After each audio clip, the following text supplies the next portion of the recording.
Hi, welcome to Swishing Mindsets. This is Anuradha Verma, and today I'm speaking to Shiv Shukla. He's a US-based life coach who's an advanced grief recovery specialist and a past life regression therapist. Hi, Shiv. Great to have you on this podcast. Hi, Anuradha ji. Thank you so much for having me here, and I'm excited to share all about what I do and things like that. Yeah, Yeah. So, as we are talking about grief today, and I was really interested in, talking to somebody who specializes in this because I think all over the world we don't really deal with grief, and most people just tell us, ki, okay, move on, and forget most people, we tell ourselves. Okay, like, because we have to get back to work, get back to life. You can't just shut yourself off in a room. So, mostly the advice you get from others and what you tell yourself is just move on, get through it, or you pack it away that one day when you have time, you will look at it. So, right. tell me, what is grief really? And what does a grief coach do? How is it different from therapy? Absolutely. So you rightly said, there is a lot of misconception, a lot of So I'll just tell in detail. So when we look at grief and see what is grief, it's a simplest definition for grief is natural reaction to loss. How we react to a loss. In India, I think mostly grief is associated with people in mind that it is loss of someone, loss of loved one. When the death occurs in the family, someone goes through the grief. But grief is actually for any kind of loss. There are like more than 35 losses, like loss of a pet, emotional breakup, or divorce. Divorce is also such a traumatic loss for one's life, that they have to deal with so many things suddenly. So how is that reaction during that time? And then the whole could be few months, could be years. How we deal with that loss is the period of grief. So that is how grief is simplified and looked at. And of course, out of all these losses, loss of a loved one is the most dearest and very close to heart to deal with it. And that is where people have a lot of challenges, because we are all unique being. you know the way to deal the loss is not being taught at our school, colleges. Nowhere it is very clearly said, okay, these are the steps, this is how process it. It is all we learn from our culture, from our family, right, from our upbringing, like how it was dealt, how it was processed. And so this brings one important thing, that in a family, if death occurs, how we handle the children around, in that family, what we should tell. We should never tell, that oh, he has gone for a sleep, or he has gone to god, or da da da. So nowadays new generation is very smart. So we have to be upfront that there is, educate them about death and what happens, and that is how we have to process, so that there's not of misconception when they grow up. So this is again very important to handle grief with children. And as you said about the society, you know there is a lot about that, Anuradha ji. Like there are a lot of myths around grief, and we learn this all from society, basically. you know uh, like they say, uh, grieve alone. I mean, there are situations, say for example, in a family death happened, and like a father, loss of a father, and mother is grieving heavily, and then there are uncles and all. And suddenly one kid is coming from school after knowing about this, and uh, uncles and all, they just stop that kid saying that, oh, just hold on, let mother process, let her be alone, or something like that. So it is like, grieve alone, these kind of concepts. um, you know um, Keep busy yourself to handle grief. So that's another huge myth. People try that, but unless grief is processed at emotional level, in a very structured way, it's going to be there with us. uh, so it's just keeping busy is, it's a, you know temporary resolution. It is not a permanent cure. So we have to address and process grief very, in a structured way, and in a proper way, so that whatever unresolved situations are there in grief, that should be addressed properly. Right. So when you say structured way, what is the structure? Like, can you kind of give an idea of what that means? Absolutely. So see, what happened is, I'm like a IT professional, but I got passionate about, just before pandemic, to reach out to people, and, and help them in some way. So I started, becoming, get training about life coaching. And then after the training, I got connected with many people. So more than 500 hours of life coaching. In that, I help many people in different ways. And then what happened, I got certified as a professional certified coach. Then I started looking, okay, what should I do now? Which are my audience? Whom should I connect more? Because in that my journey, I connected many people in many ways to support them. So that is when my memory went back to my teenage years. Early. I was born and brought up in Hyderabad.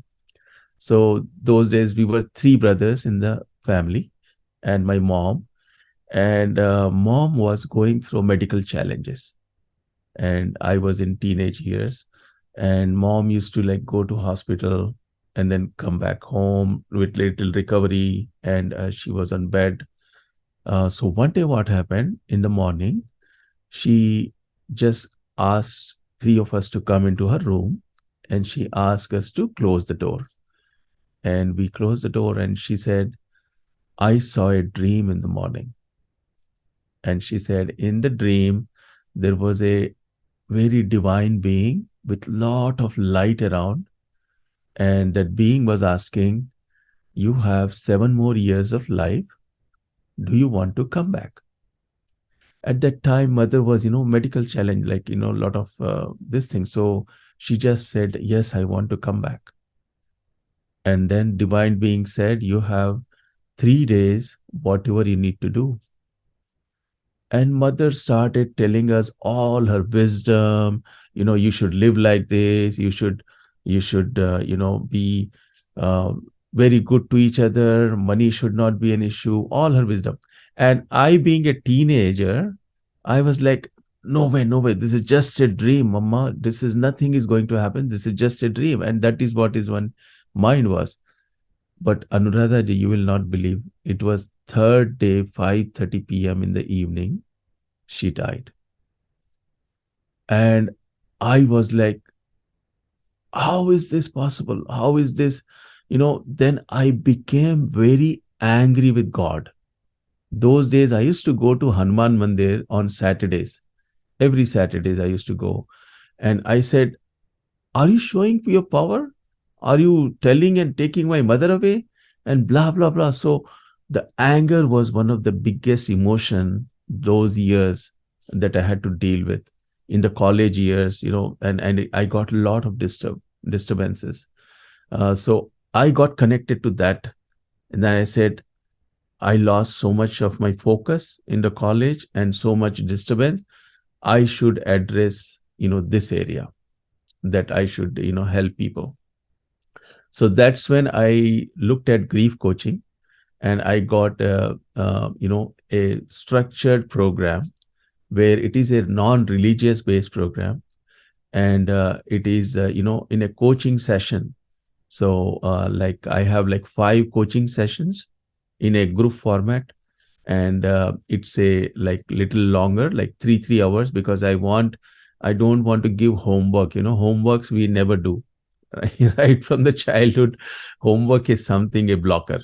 So in these sessions itself, there is a structured way of step by step processing, and people, there are breakout rooms, and people's work there itself, and step by step. So they have to attend all the sessions, and we go, look at uh, all the losses, because grief is associated with loss. So, our own life right from the birth, and then analysis of whole thing, and then we pick one of the biggest loss that we experience, and then we go deeper into that aspect, and we process that loss, and towards the end there is a recovery. And that's a very, very dear process. It's a non-religious process, and anybody, even a child or adult of any age, can beautifully process that, because that helps into uh, resolve the unresolved issues with the loved one who passed away. There are many things. uh, we said or we did not said in that relationship, which are still in our, ourselves. There was not enough time to say that. There are many people who could not say I love you, mother or father, during the lifetime, and they realize that, oh my God, how come, and then that becomes a guilt. And that guilt, you know it takes our space, our day to day, energy. So all the emotions related to grief are, they pull us down. Actually, if you search, there is a consciousness graph that is designed from 0 to 1,000 scale, and in that, grief is 75 scale of consciousness. So when we are grieving, we are pulling ourselves down to a lower level of consciousness. Guilt is also there at the bottom. Sadness, shame is at the bottommost. And, so all these emotions of grieving, when we are not processing well, that keeps our consciousness level very down, and our focus in our work, our corporate life, our own personal life, it just takes the whole space into this process, and we are preoccupied with our past memories and what we did, what we could not do, and it may be a prolonged grief as well. It may go. So it's very important to look at the unresolved issues, and process it in a structured way. No, you're right that it's very important to process it, and we just tend to push it away and just move on. And there's so much. You said that there's shame, there's guilt, there's unsaid emotion, there's anger, like in your case. And Yeah. I think in many cases it's like maybe I could have done something more. Maybe if we had rushed to the hospital sooner or something. If I had recognized the signs or something like that, or like, and just anger, like in your case. So tell me, I mean, I'm sure it's a long, long process, but for anybody listening in, is there any way to, help yourself in this? Is there um, anything that you can share, any wisdom that, one can take to heart, like something like, does just acceptance of that guilt, does that help that, I am feeling guilty, I'm feeling ashamed? Very good, Anuradhaji. You are right on. When we look at that chart, I said consciousness chart from 0 to 1,000 scale, acceptance is at 350. So the moment you accept anything, that you are holding on, that you are, blocked, the moment you accept, the gateway opens, and it gives opportunity to take action in that space. But it opens up, it frees you. Until then, you are blocked in that area. oh, it's me, it's me, it's because sometimes because of another person, he did or she did, or you know he did not take care of his health, my or otherwise there could be medical professionals did not help at that moment. That's the reason I lost my father. Or could be I am at the blame. I did not take care normal annual exams, or I should have taken medical tests properly in advance. It is my fault. It is me. So this way we give the power to others, and we are stuck in that moment. So the moment we accept it, it opens up the gateway to take action in that space, right? So along with that, as you asked, what helps, actually I would like to recommend a book uh, for the listeners. There is a beautiful story in Mumbai that happened, and the book title name is Laws of Spirit World. Laws, Laws, Oh yeah, Laws yeah, of I've read that. Spirit Khushi World. Bhavnani. Yeah, Yeah, yeah. She lost her son. exactly, Yeah, right. It was a beautiful book. exactly. It is a beautiful book, and it is published by Shamak Davar, if you know, our famous Yeah, yeah, dance yeah. director. And he himself is an actually clairvoyant, Shamak Davar. So clairvoyance, you know what clairvoyance is, right? It is the ability to see the other side that normally it's not available to anyone. And so that book is very dear. That's all. There is no fiction in it. It's all real story that happened to a family in Mumbai, and how those two youth sons, they lost their life in a tragic accident, and how the souls of such, they got back to mother, through connections, and they educated the parents about their loss, and about their journey, and about where they are, and that gave a lot of comfort to the parents. So that is one thing, it's very dear. I keep gifting this book to people when I see that they have going through. Yes, actually last weekend somebody returned a book, same book. Thank you so much, Shiv. And so it keeps circulating in US here. It's not available in Amazon, so I have few copies I got from India. uh, so apart from that, there are many other techniques, like one is, sometimes people go to therapist also, as a therapy, because it's the emotion that cannot be handled, and you have to reach out to professionals uh, for help. This is something actually very prevalent in US, because it is right from the childhood. Mental health is given a very prominent space. Like in schools also, there are so many counselors all the time. And in fact, in India also, it is changing. There's government also is looking at mental health as a big thing. In fact, I was in India recently for 10, 12 years. On 2017, we moved back. So my wife was a counselor. Now she's a marriage and family therapist here. So she has processed children's, she was looking at the children in the schools, and she has come across grief with children. And they lost the focus in the studies when there was a situation when suddenly father died, and two daughters in the family, and they were kind of, two were grieving separately. As I said, it's an individual experience, and my wife had to support them, and the focus brought back into studies after processing. In fact, she's also here as a therapist. She's helping people in grief also from time to time. So professional help, and reading such books, and you know spiritual journey also, uh, because we have so many religions, so many belief systems about life and death, and so which is respected. It's a lot of cultural learning for humanity in a different way.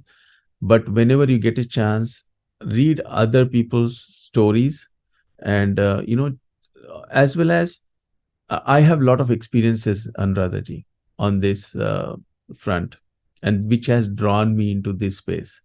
If you allow me, I would like to share one thing Yes, about of my course, please. grandmothers. Yeah.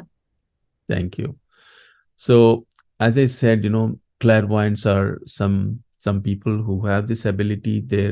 Their Agya chakra is open, so their frequency increases, and they are able to talk to or know or communicate with entities, different entities.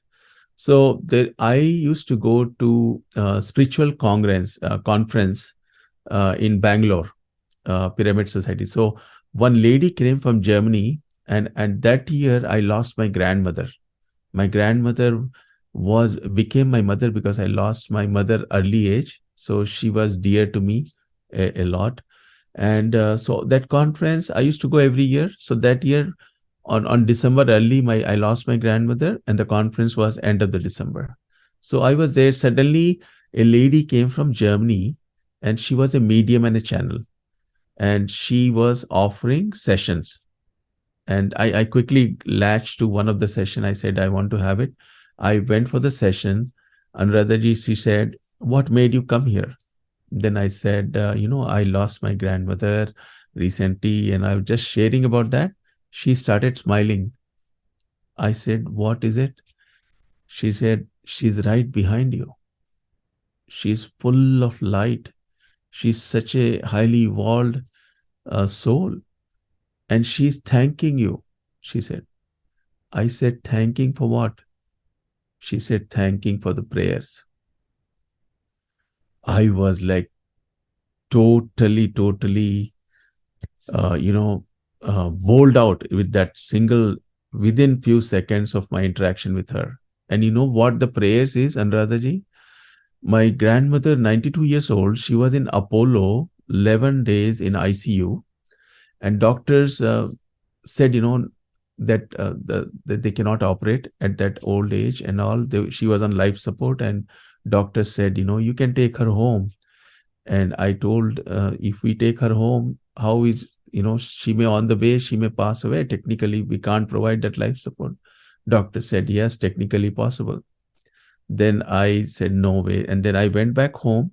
We, three brothers family, we all sat down, right? Children and everybody held our hands, and we did prayers to God, saying that, we had such a lovely learning and experience with grandmother. Please heal her and send her back home soon. And we also said, if this is her end of the journey of this lifetime, let her progress to the next level.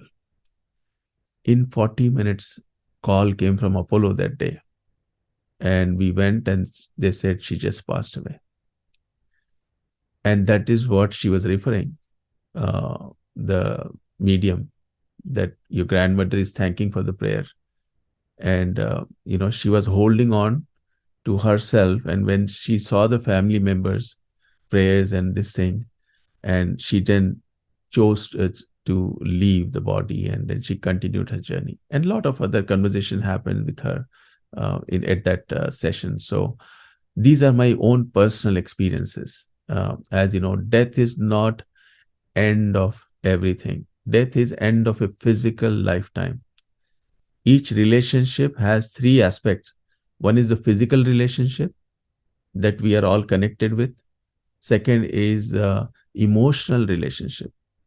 Each relationship has its own set of emotions invested, nurtured, cared, and experienced. And the third is spiritual relationship. We are all connected spiritually.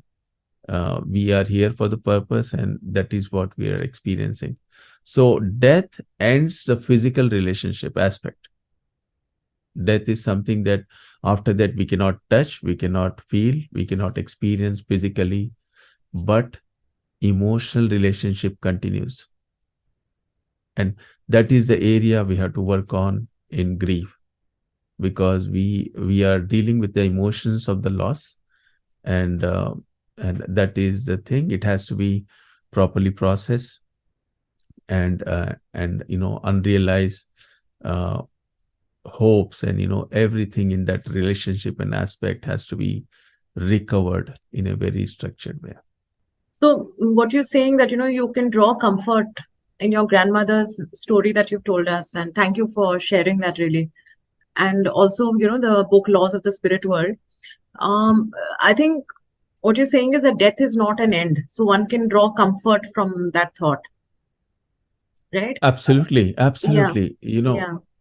Yeah, and see, I have experienced my own. Even I experienced with my father's death also. After he passed away, I got connected, and he connected actually through opportunity in a situation. So I know the dear ones always, Anuradhaji. They are in the soul state because it's a spirituality, you know, spiritual science. So every human being, everybody, when the physical journey ends, our spiritual journey continues as a soul state. So they keep visiting us time to time, even after death. They come here with the love and compassion. Oh, मेरा लड़का कैसा कर रहा है? How is it going? Is he handling well? Is he progressing in his life? Right? So they keep visiting us in a soul state.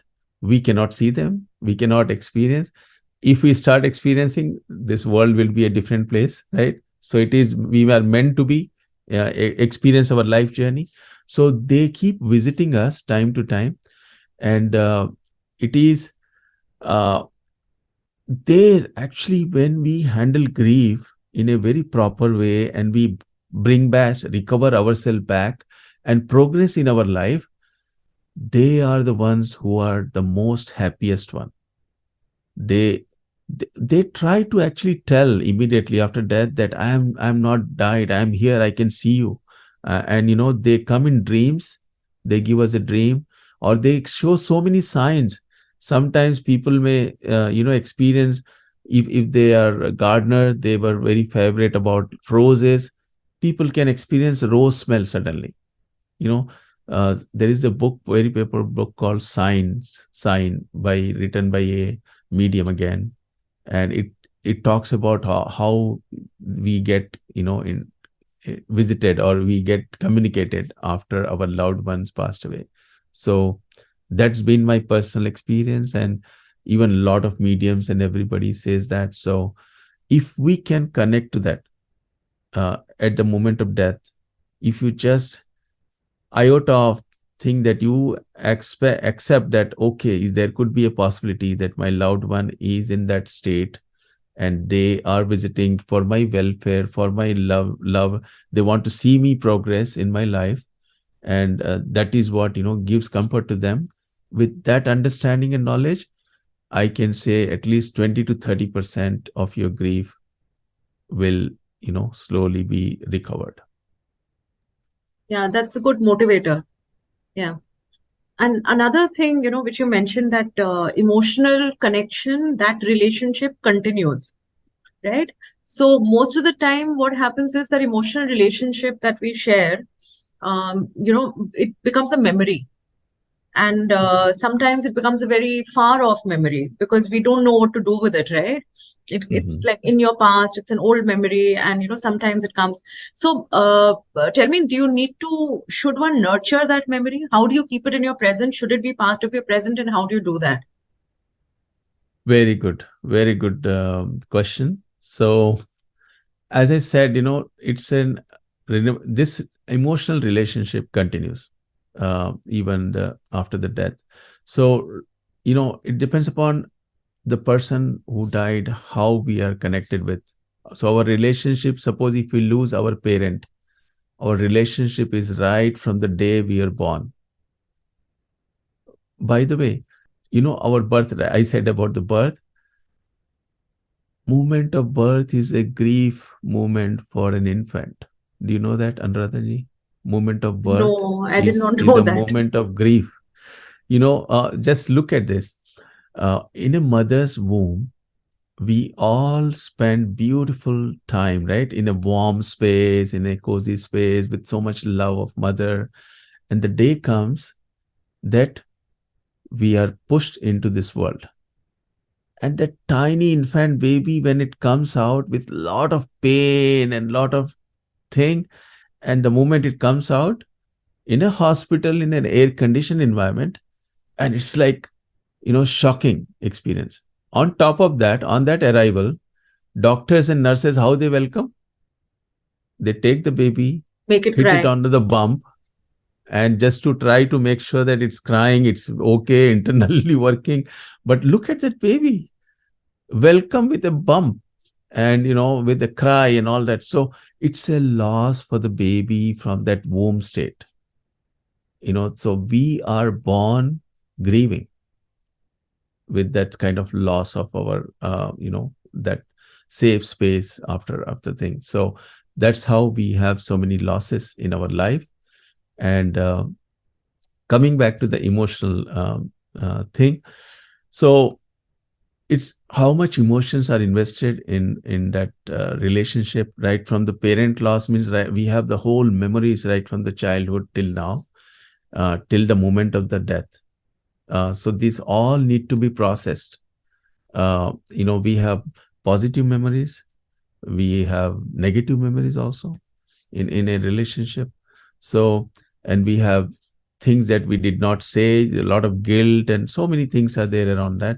And this is what keeps haunting us if it is not nurtured or processed, in a proper way. It should be resolved. And lot of that turns into positive memory. So when it is processed, and a proper recovery done, then we live into the beautiful memories of positivity, and with an understanding of recovery, that our journey becomes very beautiful. And we cherish, like how I cherish my grandmother's memories, how I cherish my fathers and mothers at this moment, and the experience that they gave me, and the person that I am today. So with gratitude, with a lot of these things, this is how gives positivity to us. And we recharge. The more negative, more, what is our feeling? Feeling is reaction to a thought. What we think is how we feel at any moment of time. So when you have lot of unresolved things, unresolved issues, you are occupied with that, your thought, your face feeling would be like that. And then you will be draining energy with those memories, going back and bringing that emotional baggage. If you carry those emotional, many people do that. And we are humans. So a lot of people, even victim mode, they live with lot of, अरे ये हुआ मेरे साथ, ये this is what happened, this is what da da da. So these emotions have to be processed. We have to shed our emotional baggage and nurture the positive energies, positive memories, and move forward in life. Yeah. And another thing, just a thought, like, to nurture this relationship in the present. And you said that, your loved ones also visit you. So first of all, I mean, of course, we can't say for sure, but, do you believe that, are they looking for acknowledgement, or they're just happy seeing from a distance? And the other thing that should we converse with them in the present, like, oh, talk about my day, or like, a book you read which your parent may have enjoyed, or just something? Should we converse? Is that a good idea? And we believe, like, religion teaches us, no, no, don't bother them, let them rest. It's very painful for them to come and visit you, so don't call on them. So all that. Very good question. Very good question. And some of these questions are beautifully answered in Laws of Spirit World, the book, directly communicated by souls of those two sons, and from the spirit world, that the laws, how it is. And to answer to that is absolutely yes. We can communicate, and we can, in fact, Anuradha ji, invite them. So I have a technique, actually, I can share with people how they can connect. So I have practiced myself, and I believe in this. So when a loss occurs, when a loved one passed away, and when we are grieving, and at any moment you want to connect to them, so dream is the best state, inviting them in dream. because our aura is so dense that we are totally, sometimes with our situation, it's hard for them to come into our senses and communicate. But dream state, we are into such a relaxed state that it's easier for them to come. So what one has to do, if you want to have a dream of your loved one and kind of communicate, if there is something that you have missed out, or if something information, so before you sleep, your last 3 thoughts minimum should be, in your own words, invite them. So something like, in your own nickname, what you say. So just tell them that, please come into my dream, and I want to communicate. And you have to add one more sentence, that I should remember the dream when I get up at the end. So these 3 things, just keep telling, and then just sleep and keep repeating this, and you see how it manifests. And then you will have that wonderful experience of communicating with them. So this is one way of knowing, communicating. But I do tell audience that it's belief. I mean, they would eventually, we will meet them when we leave the physical body. There are a lot of things. Uh, there is a Life After Life book by Dr. Raymond Moody. Life After Life.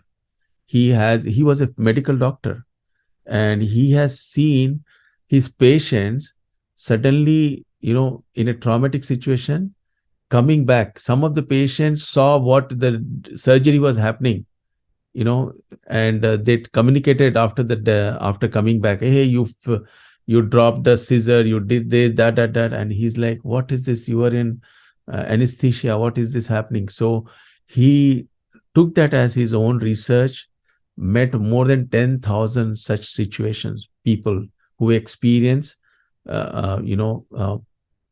near death experience. He only coined the term near death experience. So people who just out of the body and then they came back.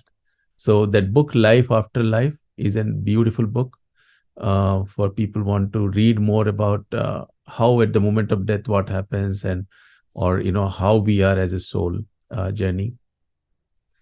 So it is true, and they come for our benefits, for our love. So more we do not grieve and invest our time into all the time and not progressing, not taking decisions, not career wise, and all, you are stuck. They are not happy, because they want to see progress. They want to have acceptance that yes, they are with us still. The death is not the end of everything. So and keep journeying. You have a life plan, you have a purpose of life. So that's what helps them when you do it fully. Yeah, I was reading on your website, Just Go Beyond, right?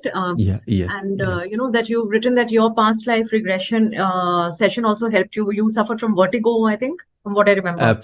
Absolutely, Yeah. Anuradhaji, very rightly said. And there is a huge link between past life regression and even the process of grieving and this journey. So past life regression, I had a huge phobia of height, so vertigo, and that started, right, it was not from the childhood. That started coming around my early 30s, certainly. And I, being in California, there is a Universal Studio in LA, and there is an escalator which goes 3 escalators actually. So escalator from the top goes, then it's a 10 feet little walk, then another starts, then 5-10 feet walk, another starts. So it's almost like 3 floors, you just coming out, and it's a beautiful covered space, railing and everything, children running around and going. So but I was so fearful just to stand into that escalator and go down. So that was my extreme situation of height phobia. And that's when I came to know about past life regression. So I said, what is it? Does it help? Then I first applied on myself. So I went for a session myself to see how it happens. So after 2-3 sessions, I went to a lifetime in Europe. And I saw, that I was in 30s that lifetime. And then I was pushed from a cliff into a lake. And I just had that fall and I died. And so that experience of death of that session took out 90% of my fear of vertigo. It's one session. And I experienced, after the session, I could walk, small mountains also. And recently, 3 weeks ago, I was in Mount Shasta mountain here in California, a very divine spiritual mountain it is. So I was in a retreat. So still that 10% fear is there, but I could handle well. I could just sit and walk and things like that. So past life regression, then I said, okay, this works. And then I got trained by Dr. Brian Weiss. If you know, the author of Many Lives, Many Masters. And it's a beautiful book. He's the world renowned past life regression therapist. So I had a residential program. And with that, I have seen my sessions when I give to people. It is unbelievable. You go through the past life, you see the moment of death in the past life, and after you go experience soul state also after the past life. What happened, soul journey. You may meet your masters in that session, and you may know about the present time as well. What purpose and all this. And I just briefly want to share one session. One lady, I could not believe it. She went to a past life as a snake. She was living that lifetime as a snake. Session started, and Wow. I progressed her, Uh, and then she was like, she was doing, and I was like, what are you doing? What? So she was experiencing female snake. She was, and spending time with friends in forest, how they play and all this. Her home was top of a hut, a farmer's hut, जो घास वास के साथ रहता है. So that's where her home was. And one day she fell into the hut, and the only farmer was living. जैसे खाट रहती है, that wooden thing. So then he climbed on that one, and she started circulating the bed. She's like, I'm just playing in that stage. And this guy is fearful. He called all the villagers, shouted. Villagers came, and then they caught her. And you will not believe, when they caught her, her expression was, wow, what a human touch. So beautiful human touch. She was not in fear. And then later she killed her, these villagers. And in the soul state, she said, I do not have any, anger or anything towards them. It was my lifetime. I experienced my life, and I am happy. So, what does it say? We have been through so many lifetimes of so many evolution of our journey, different creatures, different learnings. And by the way, pet animals that we have, right? Home pet animals, they are very close to human beings, because they are learning the human lifestyle, and the next lifetime of there would be human birth. Very close. So that's how that the actually journey makes is. sense. Yeah, Somehow. yeah. They're learning. Yeah, they're so attuned. Ab- Yeah. Yeah. Absolutely. So that kind of experience is a spiritual experience. If someone goes through a past life regression, and they can see their evolution, and that gives them the fear of death also, to a very, very minimum. Otherwise, human being, the most fearful thing is death. Yeah. Death is the most It's fearful thing for strange any because, being. it is a reality, but we live in denial, complete denial, and we are shocked when someone dies or, think of death for ourselves. It's strange. Yeah. So yeah, you're right. We're on a soul journey. But before I ask you something else that's serious, I want to know, have you seen anybody, have you experienced, when you're going through this regression, has anybody ever experienced the future? There is, you know, future is probable future. Most of the time, there are probabilities. Uh, like my mother's experience, that premonition she had. She still had 7 years of lifetime. So there was a future for her for, continuing journey for 7 years. But there was another possibility of a future that she can terminate this lifetime and then continue her evolution and, take the next birth or, on her soul state, soul journey. So there are such possibilities, and it's called future regression. And uh, people have actually, there was there is a book again. I have a lot of books I keep suggesting. There was Dr. Sunny Satin, a hypnotist in India, and the book title is Unbelievably something. I'm I'll look trying to it up. I'll correct. put it in the Dr. description. Sunny Satin is the Okay. author, Hmm. and it's all about the future. In hypnotherapy, he has progressed in future so many things, and he talked about digital currency. He talked about a day will come where physical currencies will not be a matter, and a lot of things in that book is actually very, very thing. Universally, he says a time will come where everybody will live as a community and will be in harmony, and people will not work for living; they will work for their passion. And see, India government is providing so much food security at so many ground level that people have that little security of food supply, and at least they look beyond that. Okay, my food level. Okay, now what I need to do. So we are, I think, growing into that direction. Yeah, I wish I could live in that future right now. So, yeah. So anyway, back to the serious question. So, there are two things. Like one is, like you said, that we tend to, isolate ourselves when it comes to grief, right? And so, firstly, like when someone is grieving, they've just experienced a death in the family or anyone close, So, how does someone else, how do we, what can we do for them? First of all, what can you say to them? Normally, we just say condolences, very sorry for your loss. Is there anything more we can say that can actually help them? And also this isolation, so what is the period to leave a person alone, be with a person? Is there a protocol that you can recommend? Sure, sure. Very, very good question, actually. What do we say? I mean, grief again is, it happens not only to us, it happens to our near and dear ones, our friends. So we need to support them in that time of the grief. And we are not trained. We just, some people are scared what to say, what am I, how can I support what happens.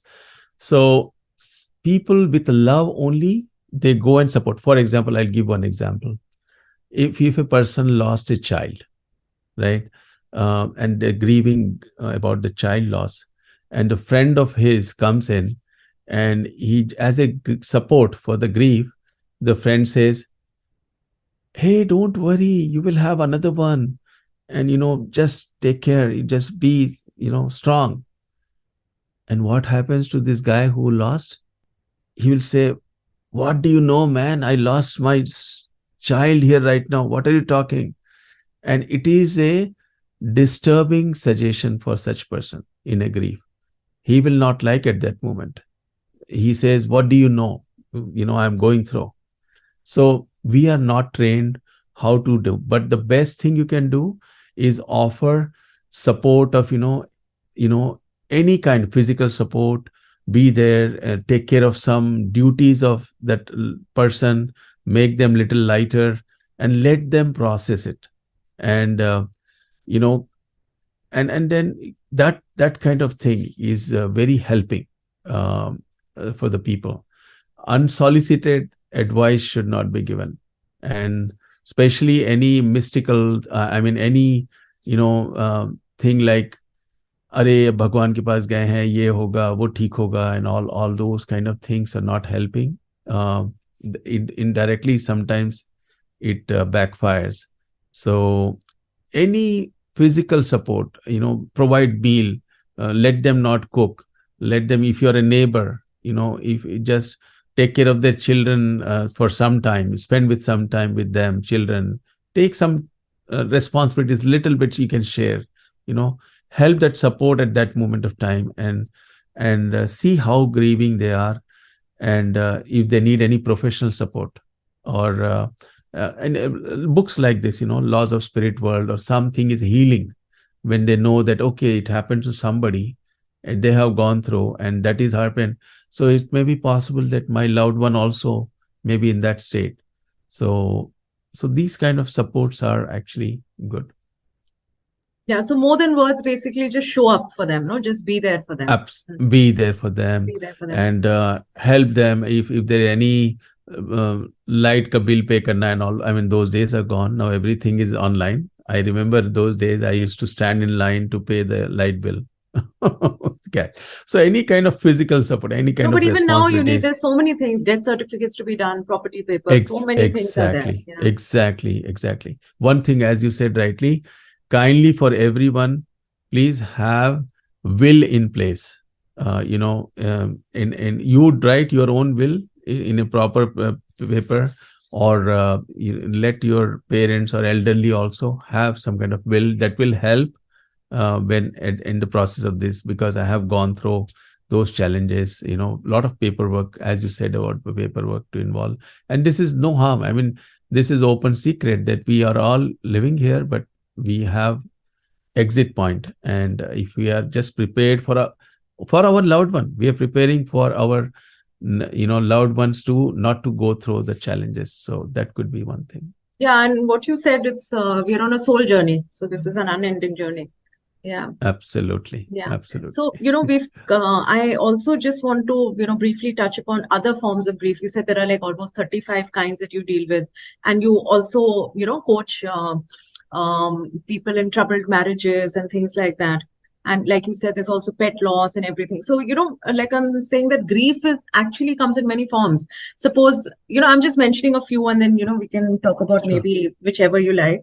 So, like your mom was ill, right? So the grieving must have started during that period, even before she went, because you know that, this is, she's probably not going to be with you for very long, as much as you would have liked. And, so that grief period starts at that time also, when you have a terminally ill family member, and also in cases where suppose somebody is in a joint family and they break up because of property issues, and you're so close, to your extended family members, that is also grieving.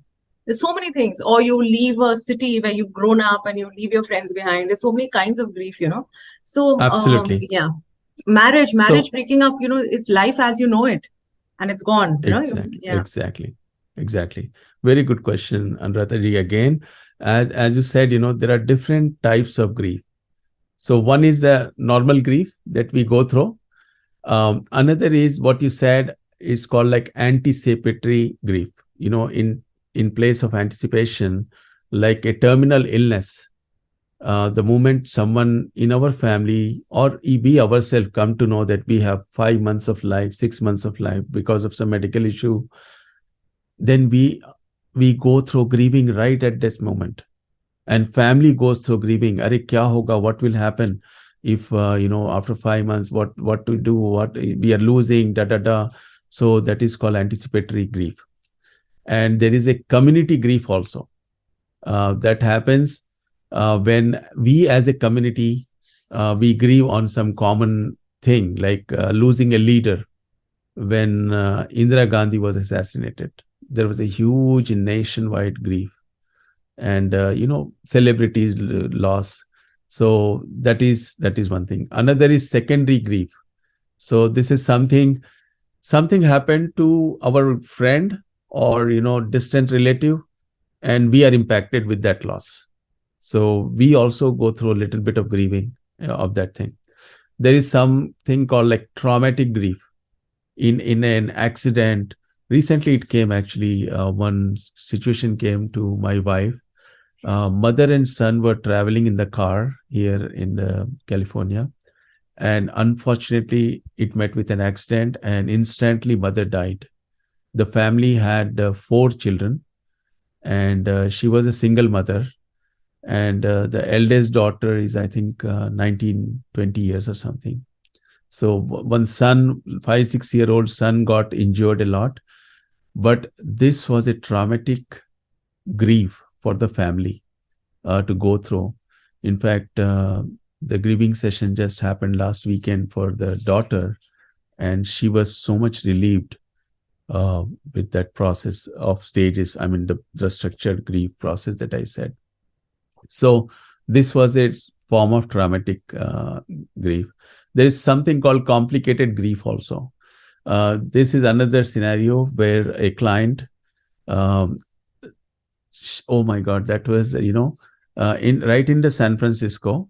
So she was at work, and suddenly she got a call that your son is on the street. And she said, "Arey, why it is on the street? May take him home," or something like that. And they said, no, you have to come here.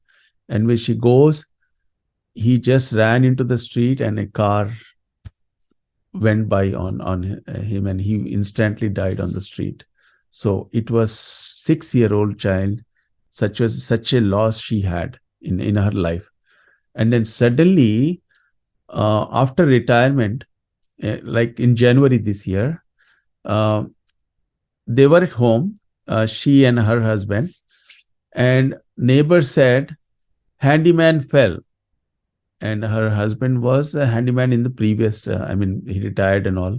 So she thought, oh, who fell where? And she just comes out, and she sees her husband on the floor with pool of blood, exactly like how she saw her son. And it was such a shocker for her, experiencing that again. It complicated her thing. And it took 4 or 5 months. So one day, her elder son is exact true copy of her husband. बोलते हैं genetically कैसे रहते हैं लोग, but exact copy. So one day she was at home, and suddenly son came, and she looked, and she was again in a shock. How come? For a moment, her memories went to her husband. So she reached out again, and she was like, I want to meet right now. She was such a desperate situation of going through grief. So that was a complicated grief kind of thing. So there are types that you can put into different varieties of grief. But grief is grief, and we have to process. And another question of yours was emotional. There are 35 different types of losses. Like even retirement is a grief, process of grief, because we are so habituated to go to work 8 hours a day. We spend time going to workplace. The moment of retirement, vacuum. What do I do? Yeah, it's a loss of identity almost. Exactly. I mean, I don't have coffee chat. I don't have this. And then you go through that process. And selling your first family home is a grief. Sundar Pichai, the CEO of Google, his father 3 months ago sold his first family home in Chennai. And he shared in the media that when he was giving title paper, he was, very overwhelmed, and it's very difficult for him to give up the first family home. So such kind of things we just go through these processes. And marriages and divorce, those are very, very special losses if somebody goes through divorce. Or emotional breakup. First emotional breakup is very challenging. I have had a client where she was having challenge, had in a good family, husband, wife, everybody, excellent husband, but sometimes those memories of the first breakup was haunting in life. So these all need to be professionally processed well, neatly. And you were asking, okay, my passion. Now I got passionate about marriages to work perfectly. So I'm helping people also to by my process called Make Marriage Work. So because our life is our relationship. The quality of our life is quality of relationship we have in our life. So the moment those are improved, our quality of life improves as well. So that is again my passion and journey. And for that, I have a website called marriage.justgobeyond.com. If anybody wants to check out and see. And for my grief work, I do webinar.justgobeyond.com, where people can go through that space and register for a webinar kind of thing. Yeah, I'll mention those as well. That's very Sure. useful. And so you're talking about marriage and divorce, and relationships make us. So just, I think that deserves another episode, really. We'll do that, whenever you have time again. And, Thank but you. just in brief, if you can, share some words of solace to people, like, we know that when it's death and it's grief, there are so many things, anger, shame, guilt, so many unsaid emotions. Whether it's divorce or an emotional breakup, is happening, what is underlying? If you can help people recognize that, come to terms with it, maybe it might, if that can help. Absolutely.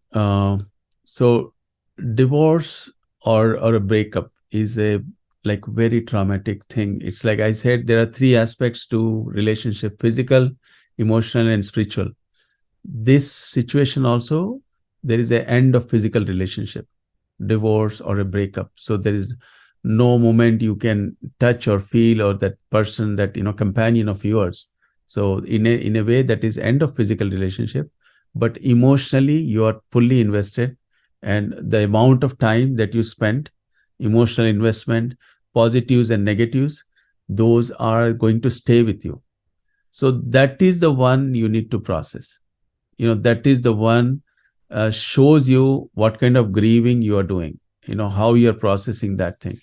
um, this is where the blame game comes. Either you blame to other person or you blame yourself for things like that.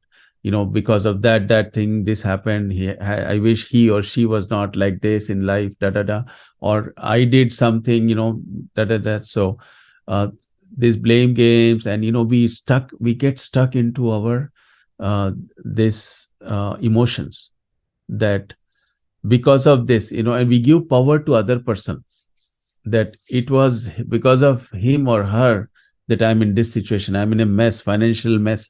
I have to deal with children. I have to deal with those so many things, court cases, this, that, everything, because of somebody else. The moment you say because of somebody else, where is power? Power gone to that person. Now he or she has in hand to do it. Otherwise, I'm stuck. I'm like this because of that. I'm in this state. So change that thought process. Take the responsibility of recovery in yourself. If you are 100% responsible for the situation, what happened, power comes back to you. And then you have the things to start working on it and put that stuff in place, and take care of the children. If you have children in that situation, they need that nurture. you know there's a lot of research, a lot of studies. When we talk about this, I'll share more. But children are the biggest victim in this emotional thing, if there are children involved. And their stress level, their focus, their study, and everything goes for a toss, which we do not realize immediately. We only stuck in our own situation. Oh, because he did that, he this blame game, this, that, and how to do. So we have to look at that aspect, and take professional help. Take counseling need to be very, very seen, very, here in US, even child also says, mom, I need a therapist, I need to go, I am having these challenges.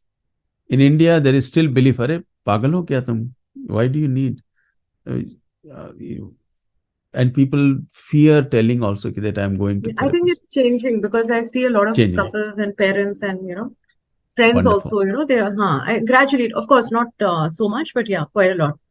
Absolutely, absolutely. And I saw also government is coming up with my mental health, some new guidelines or something.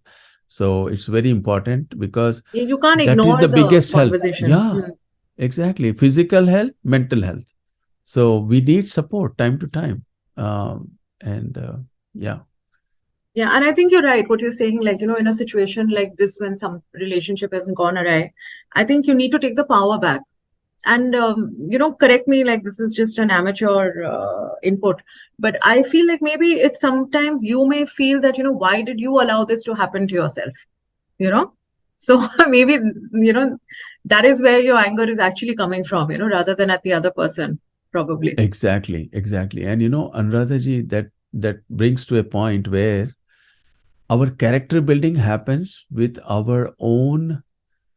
We build our own character right from the childhood.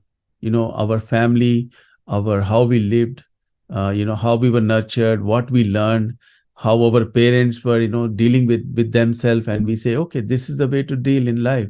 So we build our own. We have tools to manage ourselves in our relationships and our way. So we collect these tools from society, from culture.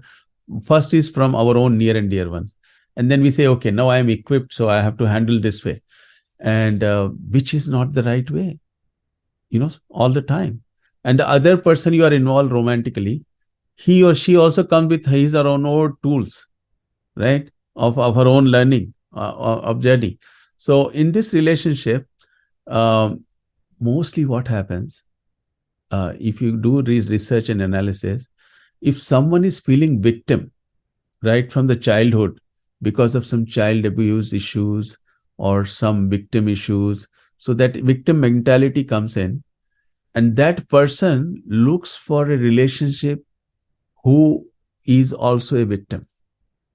So like attracts like. Okay, so if that other person fortunately is not a victim, and that person is full of life and all this thing, and you get into relationship, you subconsciously feel like, what is wrong with this person? Why is he different? He's not like me. He's doing that. And in that person world, why is she, not coming out? What is this happening? So these are the biggest challenges that we face. For example, I'll give one last example. If you see any mother-in-law, sasu ji log baat karna, right?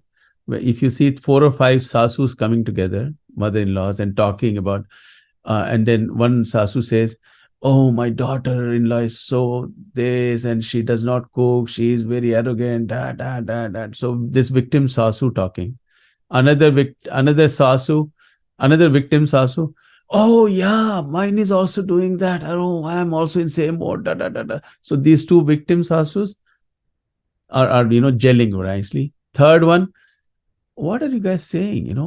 I am such a beautiful, loving daughter-in-law, and I have such a good relationship and this thing. So what happens? The third one slowly get distance, and these two sasus become best friends. Phone calls. Arey, aaj mere saath ye hua. Oh, mere saath ye hua. What should I do? Da. So become best friends. So victim attracts, and that is how the journey is. So it is very important to look at ourselves. Where did we pick these all? Is that good for us? Because it's an unlearning. We can do that.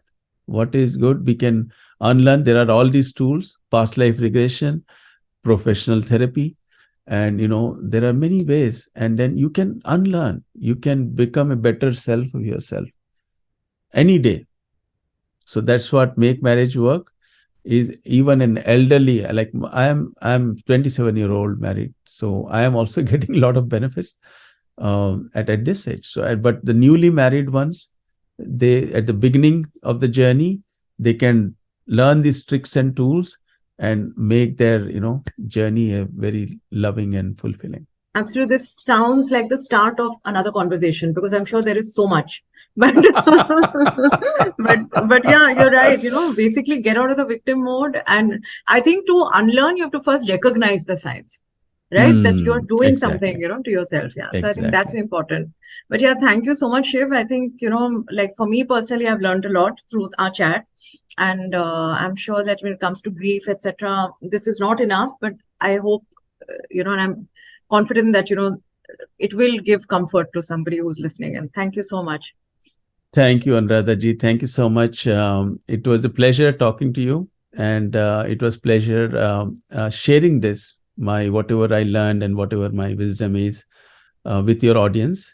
And I am looking forward if anybody needs anything, and they can I hope people get some learning from this and manage their grief and, look for help outside as well. Yeah. Yeah. Thank you Thank for you. this experience.